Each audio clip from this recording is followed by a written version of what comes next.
hari ini kami ingin kembali dibentuk oleh firman-Mu. Firman-Mu adalah firman yang hidup, firman yang menguduskan, firman yang memberi makan jiwa, firman yang menuntun kami kepada terang. Penuhilah kami dengan firman-Mu yang limpah. Berikan kami berkat yang terbaik dari kekayaan firman Tuhan. Dan jangan berikan kami kurang daripada itu. Sebab tanpa firman-Mu hidup kami goyah. Tanpa firman-Mu hidup kami hilang arah. Kami mohon kepada Tuhan khususnya boleh memberikan kepada kami roh hikmat dan wahyu. Agar kami boleh mengenal Engkau dengan benar. Dan tolong kepada Tuhan untuk menjadikan mata hati kami terang. Agar kami boleh mengerti pengharapan yang terkandung dalam panggilan Injil. Agar kami boleh mengerti betapa kayanya anugerah yang Tuhan telah berikan kepada kami.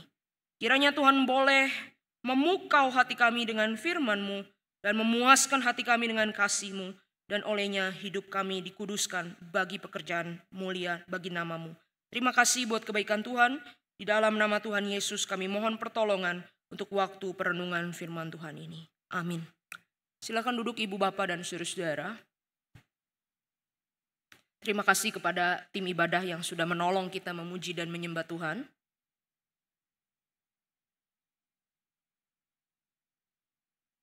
Selamat pagi jemaat yang dikasihi Tuhan. Shalom. Saudara, hari ini kita memasuki Minggu Prapaskah yang pertama di tahun 2025. Sepanjang masa Prapaskah ini, saudara, dari hari ini sampai nanti ibadah Jumat Agung dan juga Minggu Paskah, saudara, ada dua hal terkait dengan liturgi ibadah yang saya kira kita perlu sama-sama pahami. Saudara, pertama di dalam awal ibadah, setiap kali nanti kita mau memulai ibadah, kita akan melakukan prosesi pemadaman lilin secara bertahap. 1 minggu 1 lilin dipadamkan dari yang paling atas sampai yang paling bawah. Saudara, ini melambangkan secara teologis kita coba lihat bagaimana dosa itu masuk ke dalam dunia, ke dalam hidup manusia dan membawa kegelapan, saudara. Semakin lama semakin gelap, semakin lama semakin merusak sampai akhirnya berujung kematian. Tetapi kita nanti akan mendapatkan kemenangan ketika Yesus Kristus itu mati dan bangkit untuk kita. Kemudian saudara-saudara di dalam khotbah, saudara akan diajak untuk secara khusus merenungkan berbagai tindakan aktif Allah dalam menyelamatkan kita semua, menyelamatkan umat manusia di dalam Kristus. Bagaimana Allah mencari saudara dan saya yang berdosa. Allah mendengar erangan kita. Allah mengingat janjinya kepada umatnya. Allah mengasihi umatnya. Allah mengampuni dosa. Allah memberikan kemenangan. Allah mengubahkan kehidupan. Jadi saya berharap saudara hadir di dalam seluruh ibadah, minggu-minggu Prapaskah, juga Jumat Agung dan Paskah, agar kita ditolong mengerti betapa kayanya anugerah yang Tuhan Yesus kerjakan bagi kita.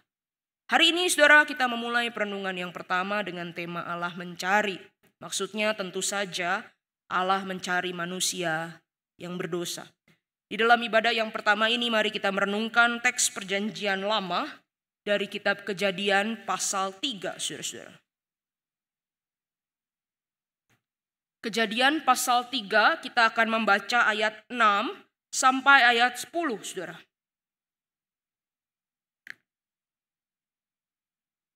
Mari kita membacanya silih berganti kalau saudara sudah ketemu bagian ini. Saya ayat 6, saudara-saudara ayat 7, begitu seterusnya sampai ayat 10.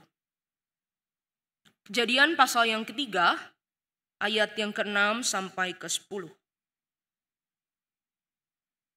Sudah ketemu saudara? Perempuan itu melihat bahwa buah pohon itu baik untuk dimakan dan menarik untuk dipandang. Lagi pula pohon itu diminati karena memberi pengertian. Lalu Hawa perempuan itu memetik buahnya dan memakannya. Ia memberikannya juga kepada suaminya yang bersamanya dan suaminya pun memakannya.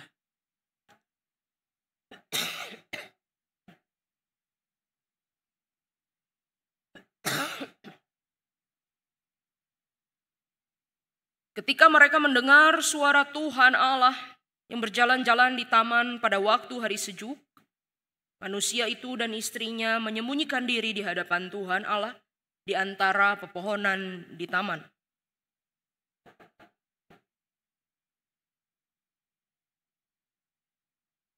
Ia menjawab, ketika aku mendengar suaramu di taman, aku menjadi takut karena aku telanjang, maka aku bersembunyi.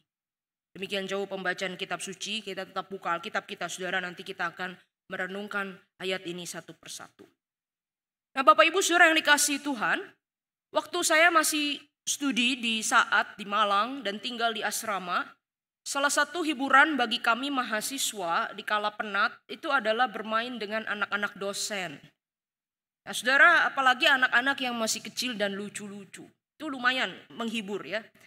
Nah, salah satu anak yang sering menjadi teman bermain saya waktu itu, saudara, itu namanya Marvel.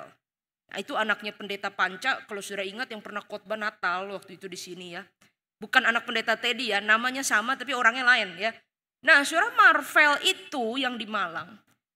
Pada waktu dulu saya studi mungkin umurnya masih 3 atau 4. Jadi saya kaget sekali waktu Natal dia udah umur 12 saudara ya. Wah, waktu itu cepat sekali berlalu. Nah, saudara, suatu hari kami itu main-main di halamannya asrama putri yang luas sekali. Lalu Marvel kecil itu bilang kepada saya begini, "Mia, ayo kita main petak umpet," katanya. Lalu saya pun menerima ajakan dia, saudara. Saya bilang begini, "Ayo, mau Marvel yang sembunyi atau Iimia sembunyi?" Lalu dia bilang begini, "Marvel mau sembunyi, Iimia cari." Oke, kita main. Nah, saudara, saya main sama anak-anak ya, jadi saya rada-rada bodoh-bodoh sedikit gitu ya. Saya bilang begini, "Oke, kita main ya. Nah, Marvel sembunyi, Iimia cari." Lalu saya pura-pura balikan badan saya ke belakang. Saya pura-pura tutup mata begini. Lalu saya tanya, "Sudah belum? Sudah belum?" Lalu saya hitung 1, 2, 3, dan seterusnya sampai 10. Saya dengar suaranya ketawa-ketawa tapi lama-lama suaranya tidak ada. Nah saudara, setelah hitungan ke-10 saya mulai pelan-pelan buka mata saya. Lalu saya coba pura-pura cari begitu. Di mana Marvel ya? Mana ya Marvel ya? Saudara, begitu buka mata, saya itu kaget sekali. Kenapa? Saya kaget tapi juga saya ketawa, saudara. Saya gak bisa tahan ketawa waktu itu. Kenapa? Karena saya lihat si Marvel kecil itu ternyata tetap di situ, saudara. Di depan saya. Dia gak kemana-mana. Orang kalau main petak umpet kan lari kemana begitu sembunyi. Enggak, dia di depan saya, saudara. Masih di tempat yang sama. Tetapi bedanya, dia tutupin wajahnya, saudara. Dengan kedua tangan begini. Dia tutupin wajahnya begini. Nah, jadi saudara, ternyata anak kecil itu berpikir, kalau dia tutup wajahnya begini, kalau dia sembunyikan wajahnya dengan tangannya, maka dia akan tersembunyi, saudara. Gak akan ada yang bisa lihat dia. Dia hilang, gak akan ada orang yang bisa temukan dia. Nah, ini pengalaman sangat berkesan buat saya karena saya gak habis pikir ya, ternyata anak-anak kok bisa pikir begitu ya. Nah, saudara, tetapi seiring waktu, saudara, saya pikir-pikir, kok bisa ya anak-anak pikir begitu? Pertanyaan yang menarik adalah, apakah hanya anak-anak yang berpikir begitu? Saudara, seiring saya bertumbuh menjadi dewasa, saya sering merenungkan, saudara, bahwa kehidupan manusia terkadang itu tampak seperti serangkaian petak umpet. Kita coba untuk memakai berbagai cara untuk menutupi siapa diri kita yang sebenarnya. Kita berpikir bahwa kalau kita menutupi diri kita bisa bersembunyi dari orang lain, dari diri kita sendiri, bahkan juga dari pandangan Tuhan. Dan tidak akan ada orang yang bisa temukan kita. Maka hidup tahun demi tahun kita jalani dari satu persembunyian kepada persembunyian yang lain. Saudara, pertanyaannya, apakah hidup dalam persembunyian ini merupakan rancangan Tuhan sejak awal waktu Tuhan menciptakan manusia? Jelas jawabannya tidak, bukan. Kita tahu dari Kejadian 1 dan 2 bahwa pada mulanya manusia itu diciptakan seturut gambar dan rupa Allah. Serta juga mencerminkan kemuliaan Allah itu dalam dirinya. Surah Kejadian 2 ayat 25 itu mencatat kata-kata begini. Mereka keduanya telanjang, manusia dan istrinya itu, tetapi mereka tidak merasa malu. Saudara, secara khusus ayat ini memang bicara tentang relasi suami istri yang telah menjadi satu daging. Tetapi di sisi lain dalam konteks kitab Kejadian 1 dan 2 secara keseluruhan yang lebih luas, ayat ini juga bicara soal kualitas hidup manusia yang sempurna sebelum adanya dosa. Jadi manusia itu hidup sangat aman, terbuka, murni, innocent, bisa berelasi dekat dengan Tuhan dan sesama tanpa ada rasa malu, rasa takut, atau ancaman apapun. Tidak ada kebutuhan untuk menyembunyikan diri dari apapun, dari siapapun.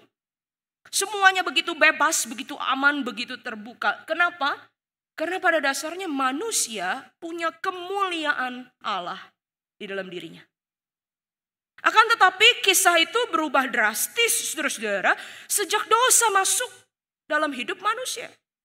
Kejadian pasal yang ketiga tadi, ayat 1-6, itu memperlihatkan bagaimana manusia kemudian membiarkan dirinya dipengaruhi oleh perkataan iblis daripada perkataan Tuhan.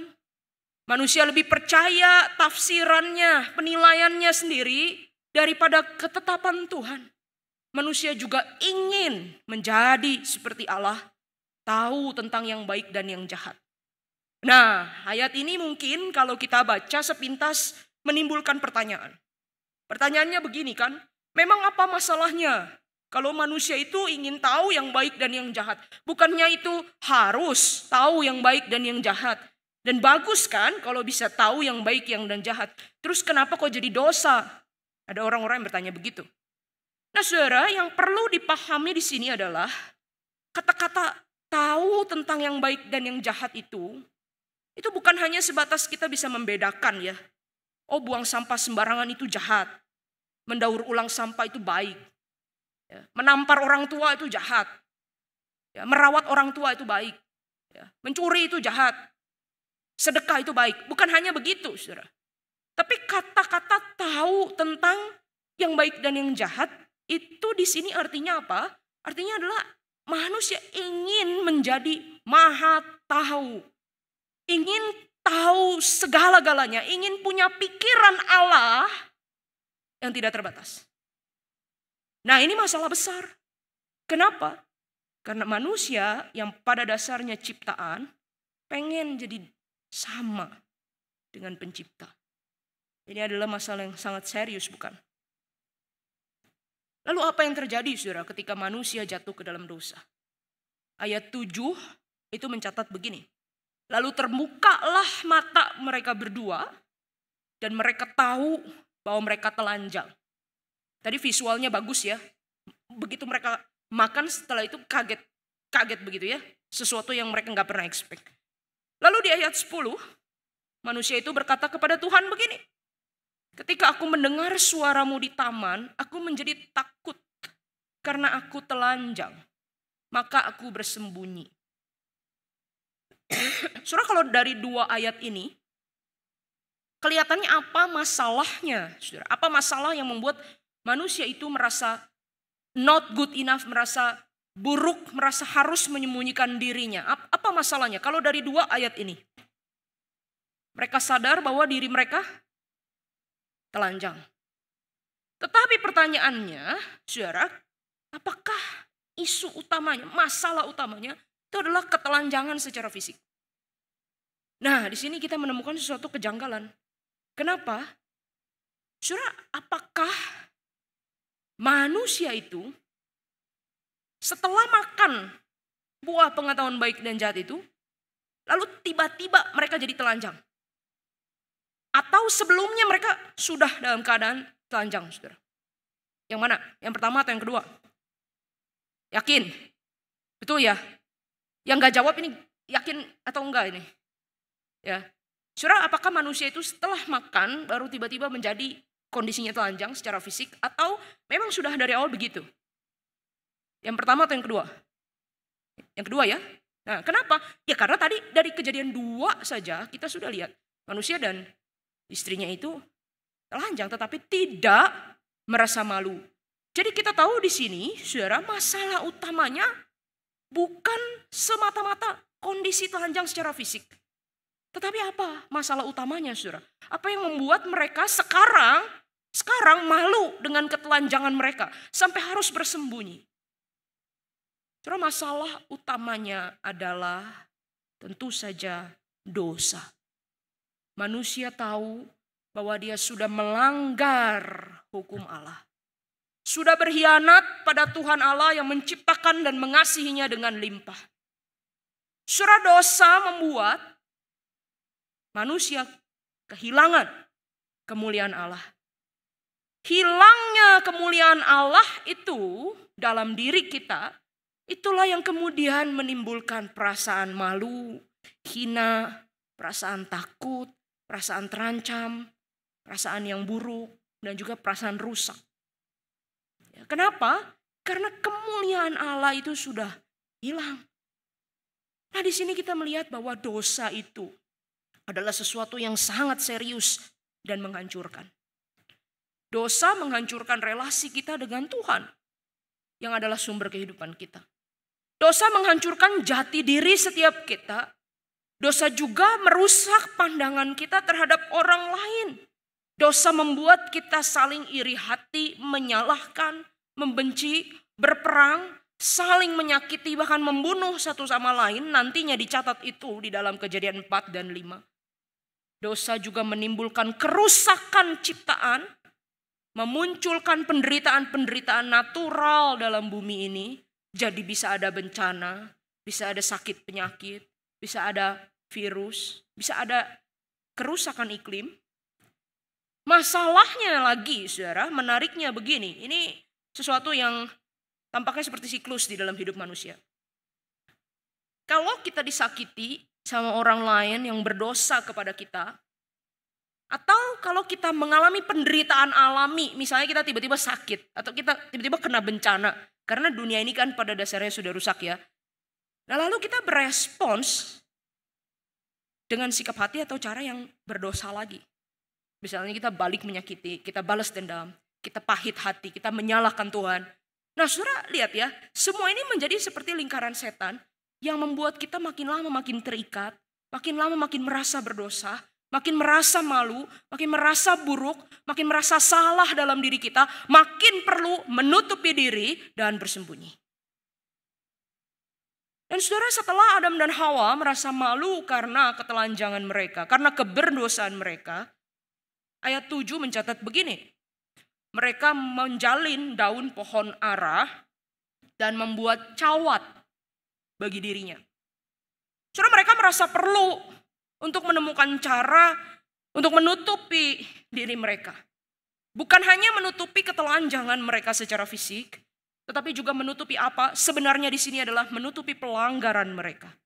Menutupi keburukan, menutupi hawa nafsu, menutupi jati diri mereka yang sudah rusak. Dan menutupi bahwa mereka itu telah kehilangan kemuliaan Allah. Di sini, saudara, ternyata petak umpet kehidupan manusia itu dimulai. Seperti nenek moyang kita Adam dan Hawa ini yang coba menutupi diri yang berdosa dengan usahanya sendiri. Demikian pula kita bergulat di sepanjang kehidupan untuk menutupi diri yang berdosa juga, yang memberontak, yang degil, yang keras hati, yang penuh nafsu, yang membenci, yang terluka, yang lemah dan rusak ini dengan berbagai cara. Saudara, ada orang-orang yang menutupi dirinya yang berdosa, justru dengan sengaja menenggelamkan diri dalam dosa-dosa lain. Berpikir begini, toh hidup saya sudah rusak. Sekalian aja dihancurkan, jangan tanggung-tanggung. Toh tidak ada lagi orang yang bisa terima saya. Tidak ada lagi tempat bagi saya di dalam dunia ini. Sekalian aja. Saudara, ada orang yang menutupi diri yang berdosa dengan penampilan fisik. Wajah yang cantik, tubuh atletis, pakaian yang bagus, aksesoris branded. Saudara, ada yang menutupi dirinya yang berdosa itu dengan kemapanan ekonomi. Punya harta yang berlimpah, uang, tabungan, aset, kepemilikan material lainnya. Saudara, ada yang menutupi diri yang berdosa dengan berbagai prestasi atau pencapaian. Atau juga status, jabatan, dan reputasi. Ada orang yang menutupi keberdosaan dirinya dengan relasi-relasi. Entah itu punya banyak teman, punya pasangan yang dianggap segala-galanya, punya anak yang bisa dia kendalikan. Atau punya koneksi dengan orang-orang yang berpengaruh. Saudara, ironisnya. Ada pula orang-orang yang menutupi dirinya yang berdosa itu dengan menjadi orang beragama. Pilih jalan agama. Dan kadang-kadang agama itu namanya Kristen, saudara. Orang-orang seperti ini mungkin terlihat rajin ke gereja, aktif melayani, suka berikan persembahan, terlibat banyak kegiatan. Tetapi jauh di dalam dirinya, mungkin dia tidak pernah kenal siapa dirinya sendiri, apalagi Tuhan yang katanya dia sembah dan percayai itu. Orang-orang seperti ini sering bicara tentang Tuhan.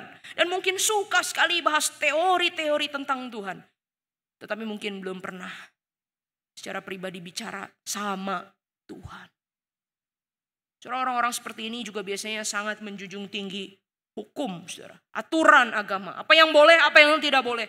Dan dengan sekuat tenaga dia berusaha menaati hukum. Agar apa? Agar bisa making up, memperbaiki, memoles dirinya yang rusak itu untuk menjadi lebih baik sedikit. Padahal dia juga sadar bahwa sebenarnya dirinya tidak sebaik yang kelihatan. Akan tetapi saudara, sama seperti daun pohon ara yang begitu rapuh, tidak bertahan lama, dan tidak akan pernah bisa sepenuhnya menutupi kenyataan bahwa manusia itu telah kehilangan kemuliaan Allah. Semua usaha yang kita lakukan untuk bersembunyi dan menutupi diri yang berdosa pun tidak akan pernah menyelesaikan masalah dosa kita. Kita hanya akan menjadi seperti anak kecil yang coba menutup wajah dengan tangan dan berpikir dengan begitu kerusakan diri kita bisa hilang sepenuhnya. Saudara, kita bersyukur bahwa Allah tidak membiarkan Anda dan saya terus menerus ada di dalam petak umpet kehidupan atau bersembunyi dari Dia. Saudara, di ayat 8 ada kata-kata begini. Tuhan Allah berjalan-jalan di Taman Eden pada waktu hari sejuk. Lalu di ayat 9, Tuhan Allah memanggil manusia itu dan berkata, di manakah engkau? Saudara, kedua ayat ini menunjukkan bahwa Allah sengaja mau mencari manusia yang sudah memberontak dari Dia. Allah mau mendekati dan menemukan manusia yang sudah berdosa itu. Saudara, mau tanya lagi ya. Menurut saudara, waktu Adam dan Hawa makan buah itu, kira-kira Tuhan Allah tahu nggak? Tahu lah ya, pasti tahu, namanya Allah, masa nggak tahu? Jadi waktu Tuhan Allah berjalan-jalan di taman itu, menurut saudara dia tahu nggak manusia sudah memberontak? Tahu nggak kalau buah itu sudah dimakan? Tahu nggak kalau Taman Eden itu sudah rusak karena dosa? Tahu ya? Tetapi pengetahuan ini pun tidak membuat Allah kemudian meninggalkan Taman Eden atau menghancurkannya seketika. Allah tetap di situ, bahkan mau mencari dan mendekati manusia yang sudah memberontak itu. Saudara, ketika Allah bertanya kepada Adam dan Hawa, di manakah engkau? Saya yakin sekali, ini pasti bukan karena Tuhan tidak tahu mereka di mana. Bukan pula Allah kehilangan mereka dan kebingungan seperti kalau saya lupa taruh barang. Saudara, sebaliknya Allah tahu persis bukan di mana Adam dan Hawa berada. Apa yang terjadi dengan mereka. Allah tahu persis keadaan mereka yang tadi baru saja memberontak. Allah tahu bahwa kemuliaan yang Dia taruhkan dalam diri Adam dan Hawa itu sudah hilang.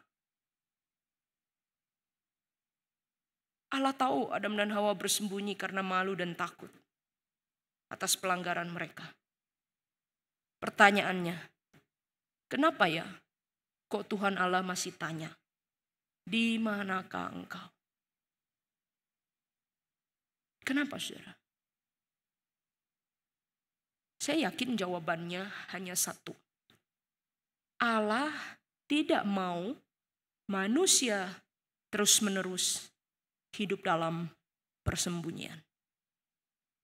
Allah tidak mau Anda dan saya terus-menerus terpenjara dalam petak umpet kehidupan.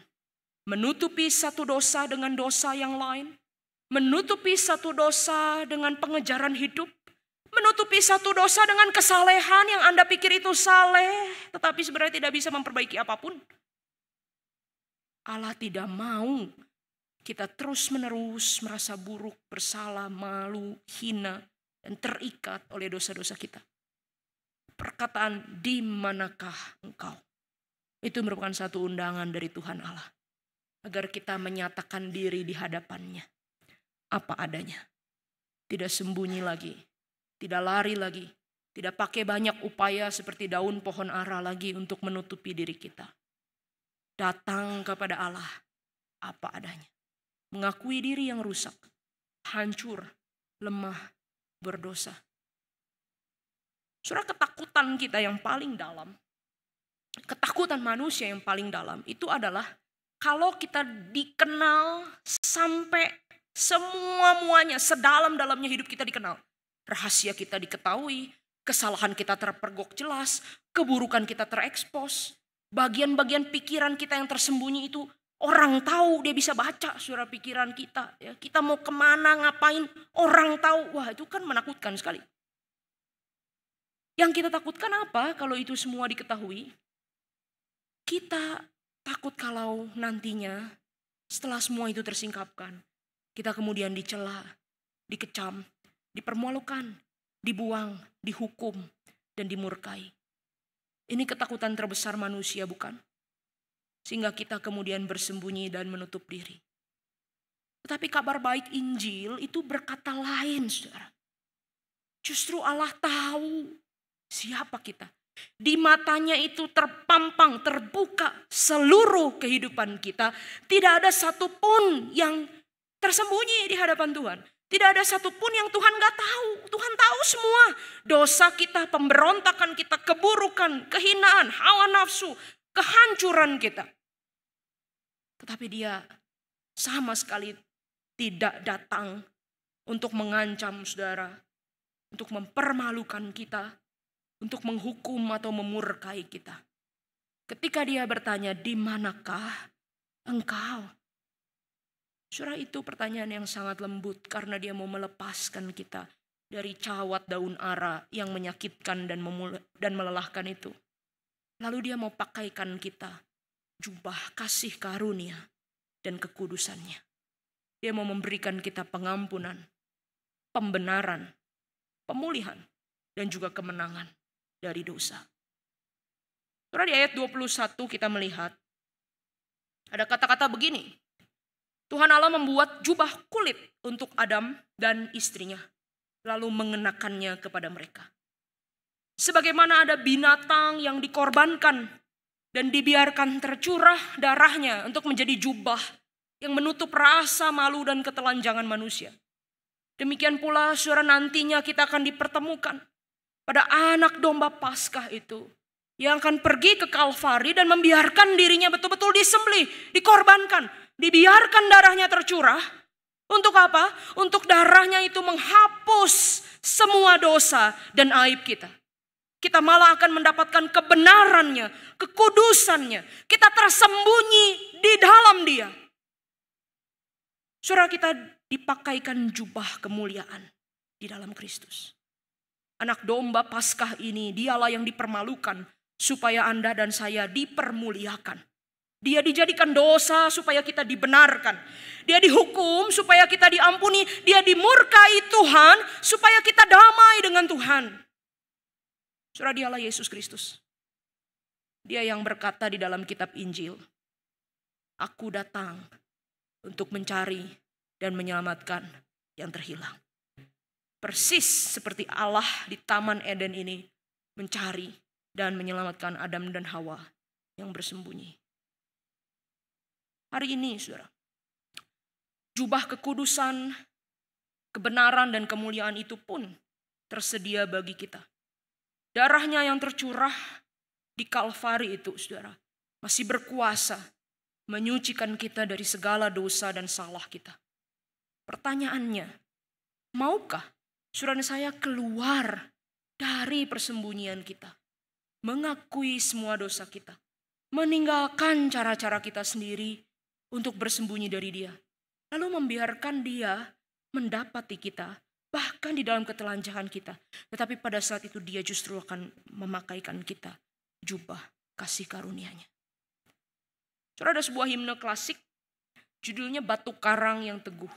Dalam bahasa Inggris itu Rock of Ages cleft for me. Saudara tahu ya, batu karang yang teguh, aku mohon berteduh. Tahu ya, itu lagu itu ya. Tetapi ada satu bagian liriknya, saya nggak terlalu ingat itu bait keberapa. Tapi ini kalimat yang saya paling suka dari himne itu. Bunyinya begini dalam bahasa Inggris ya.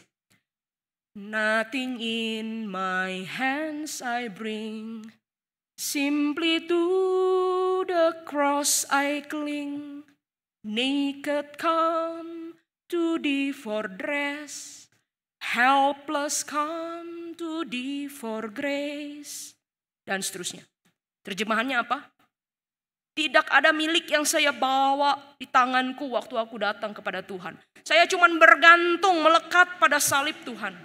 Saya telanjang datang kepada Tuhan untuk dipakaikan jubah kekudusan. Dan saya tidak berdaya, helpless, menantikan anugerah Tuhan.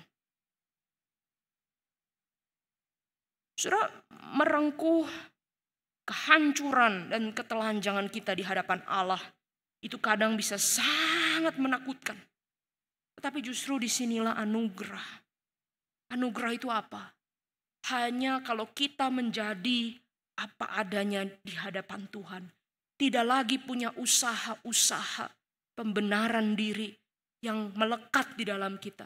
Tidak punya apapun yang bisa kita banggakan. Bahkan kita menjadi melarat, sakit, berdosa, miskin rohani, buta dan telanjang. Di saat itulah Anda dan saya akan bisa merasakan kasih Allah yang sempurna itu membanjiri kita, menaungi kita, menenangkan kita, menyelimuti kita.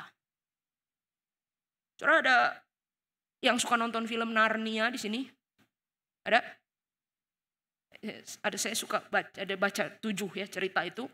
Nah, saya lupa ini ada di dalam kisah nomor berapa. Tetapi ada satu kisah yang menarik. Jadi kalau Narnia itu kan tokoh utamanya 4 saudara itu ya. Peter, Susan, Lucy sama Edmund. Itu 4 saudara ya. Nah tapi ini bukan cerita mereka. Ini cerita sepupunya. Sepupunya laki namanya Eustace. Nah Eustace ini keluarganya miskin. Dan dia badannya kecil, mukanya aneh. Mukanya kayak nggak simetris saudara. Jadi orang-orang suka bully dia. Dan dia selalu dikatain, kamu miskin, kamu lemah, kamu jelek, kamu gak bisa apa-apa. Orang lain main gitu ya, dia datang, orang lain pergi, gak mau main sama dia. Nah jadi Eustace ini saudara, hatinya itu menjadi lama-lama itu menjadi marah. Dan dia tuh pengen sekali menjadi orang yang kuat, punya kekuatan. Supaya apa? Supaya dia bisa balas orang-orang yang dulu jahat sama dia. Nah suatu kali saudara, Eustace ini main-main di pantai dengan kemarahan karena dia habis dibully oleh teman-temannya. Dia tendang sana, tendang sini, ya saudara, kaleng, batu semua ditendang ya karena dia marah begitu. Nah saudara, entah bagaimana dia tiba-tiba masuk ke sebuah goa. Dia nggak tahu itu goa apa.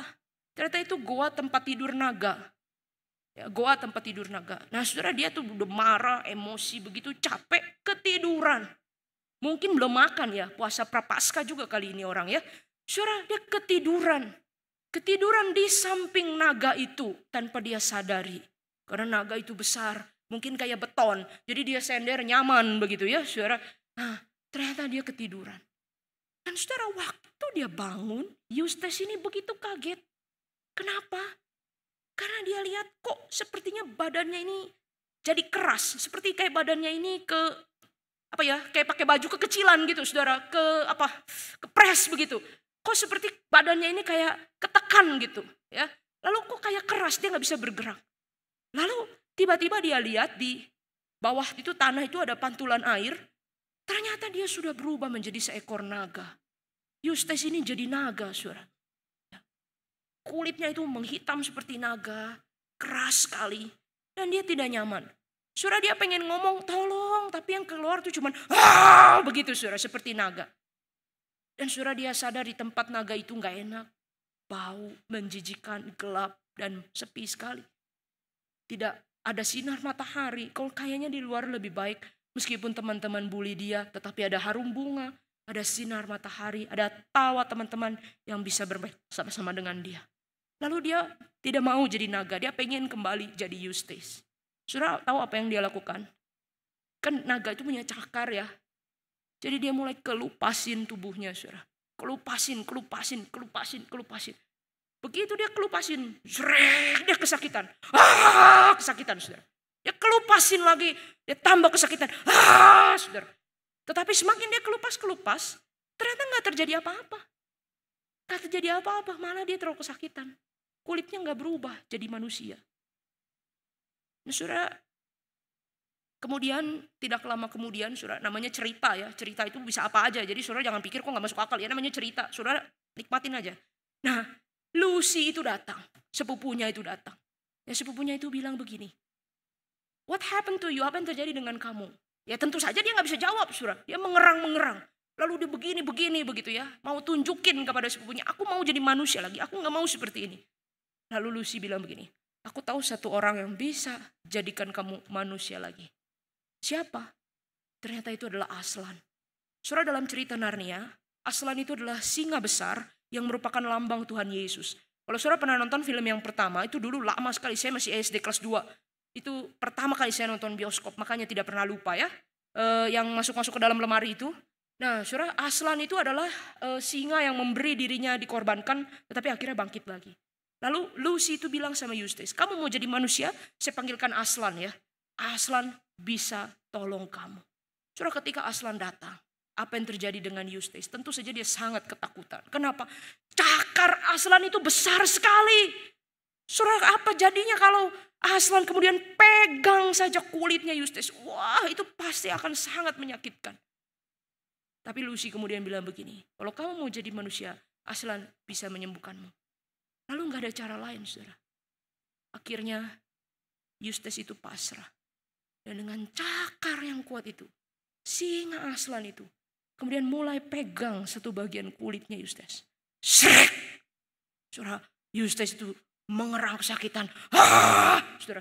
Lalu, tapi kemudian saudara, setelah tarikan yang pertama, dia mulai merasa sesuatu yang lain. Tubuhnya agak hangat.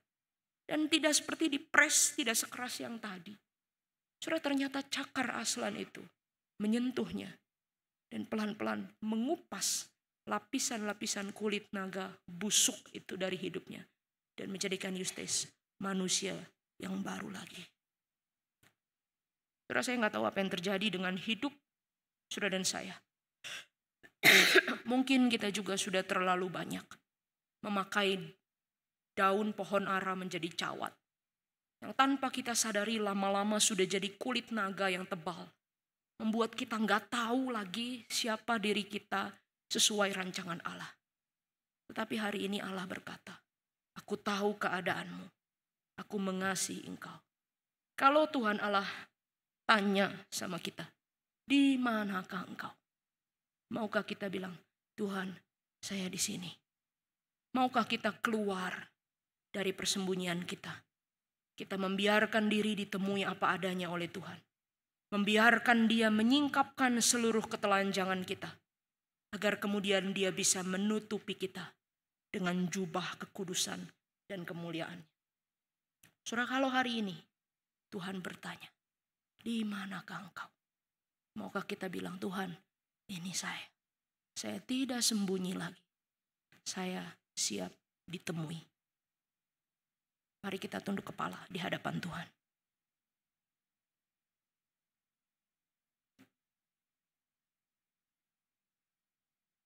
Saudara, saya tidak tahu secara khusus bagaimana pergumulan hidup kita mengikut Tuhan. Tapi kalau hari ini Tuhan berkata, "Di manakah engkau?" maukah kita jawab, ini aku Tuhan, temui aku Tuhan.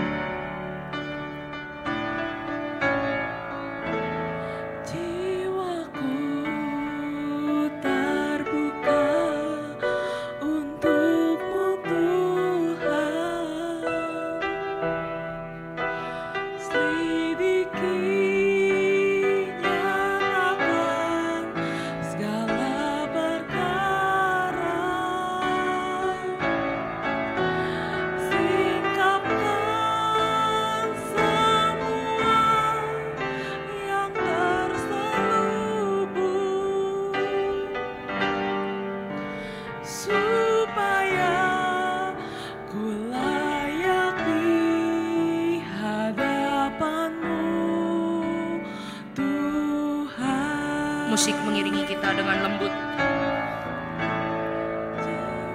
Silakan setiap kita berdoa di hadapan Tuhan. Kalau pada hari ini ada dari antara saudara yang berkata, Tuhan, saya lelah sekali dalam hidup ini. Mungkin saya sudah terlalu sering bersembunyi dari Tuhan. Dengan segala usaha untuk kelihatan baik, bahkan juga dengan hidup beragama, dengan segala kemewahan dunia yang saya pikir saya punya. Tapi sekarang saya tahu saya tidak bisa banggakan itu semua. Saya manusia berdosa, hanya membutuhkan anugerah-Mu. Dan ada di antara saudara yang hari ini bilang, ini saya Tuhan, saya tidak mau sembunyi lagi. Temui saya Tuhan, saya siap ditemui Engkau apa adanya dalam kehancuranku, dalam ketelanjanganku. Tetapi aku mau merasakan, mengalami darah-Mu yang menyucikan dan menyelimutiku. Ada yang berkata begitu, silakan taruh tanganmu di dada dan berdoa secara pribadi. Tuhan mendengar hati yang berbalik kepadanya.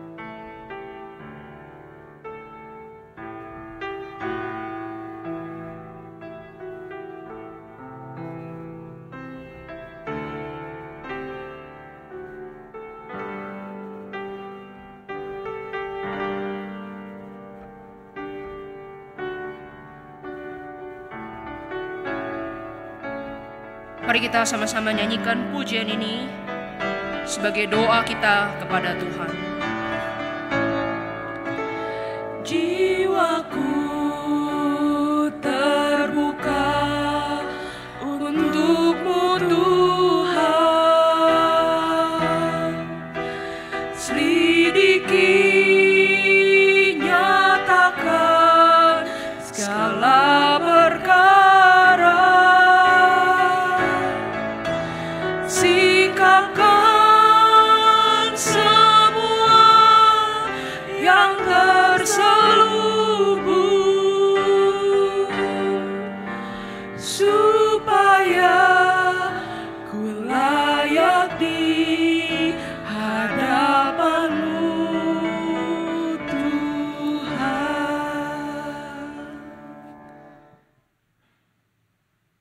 Mudah-mudahan Engkau berkenan ya Tuhan akan pertobatan kami, akan kerinduan kami, akan doa-doa kami. Kuduskanlah kami agar menjadi umat yang berkenan dan memuliakan Engkau sendiri. Demi Kristus kami berdoa. Amin. Tuhan memberkati saudara-saudara.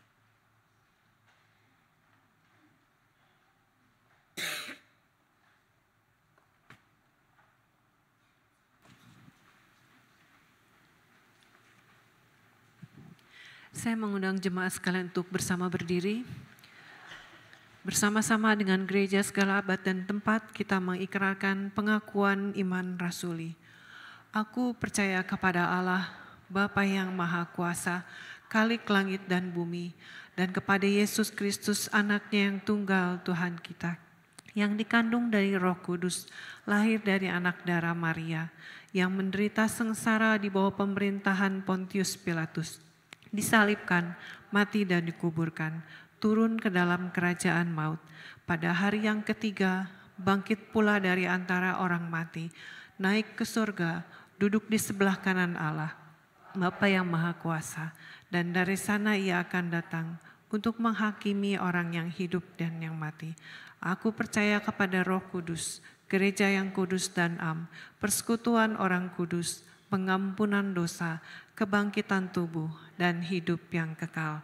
Amin. Silakan duduk kembali.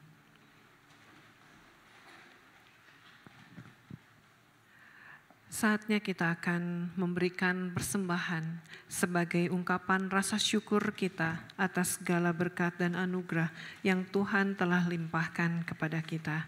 Kita akan menaikkan pujian, ku bersyukur, ia tebusku.